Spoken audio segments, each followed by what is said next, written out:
একটা ছোট্ট গ্রামে যেখানে সূর্যের আলো সবসময় হাসিমুখে নামে সেখানে একটি বিখ্যাত শাড়ির দোকান ছিল। দোকানের নাম রঙিন স্বপ্ন। দোকানের ভেতর প্রবেশ করলে বিভিন্ন রঙের শাড়ি একে অপরের সাথে পাল্লা দিয়ে দাঁড়িয়ে থাকত।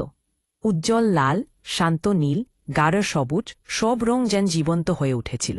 বাতাসে মসলিনের সুবাস ভেসে আসত, যা সবাইকে আকৃষ্ট করত। দোকানের মালিকই শান্তা ছিল এক দৃষ্টান্তমূলক নারী।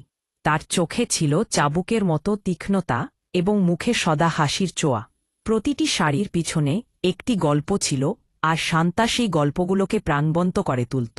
গ্রামে প্রবেশ করা নতুনদের জন্য শান্তা শাড়িগুলো ছিল একরকম জাদুর মতো। তারা যখন শাড়ি পরে আয়না দেখতে পেত তখন মনে হতো যেন তারা রাজকন্যা হয়ে গেছে।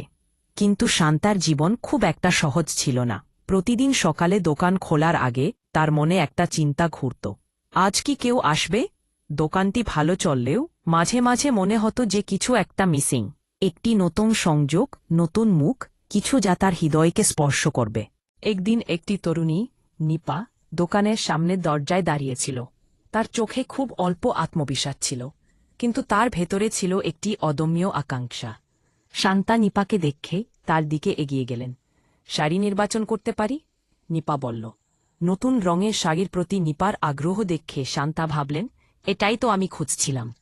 তিনি নিপাকে কয়েকটি শাড়ি দেখালেন, আর তাদের মধ্যে একটি রঙে নিপার মুখাবয়বে এক নতুন আভা ছড়িয়ে দিল। এটি খুব সুন্দর, নিপা বলল। তার চোখগুলো জলজল করে উঠল।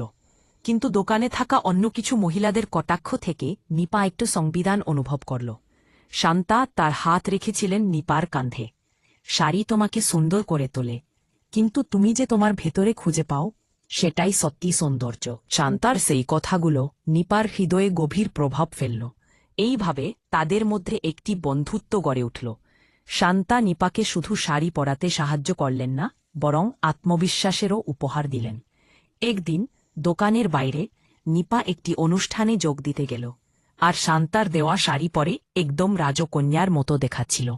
এমনকি অনুষ্ঠানে উপস্থিত সবাই তার প্রশংসা করল। নিপা জানল যে সে নিজের সৌন্দর্যকে চিনতে শিখেছে। শান্তার চোখে গর্বের শিহরণ দেখা গেল। তিনি জানতেন নিপার মতো আরও কত নারীর মধ্যে আত্মবিশ্বাসের আলো জ্বালাতে হবে। সেই দিন থেকে শান্তার দোকানে নতুন নতুন মুখ আসতে লাগল।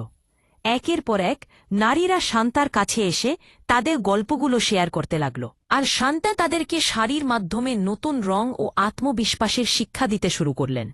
শান্তার ছোট্ট দোকানটি এখন গ্রামের নতুন এক স্থান হিসেবে পরিচিতি পেয়েছে।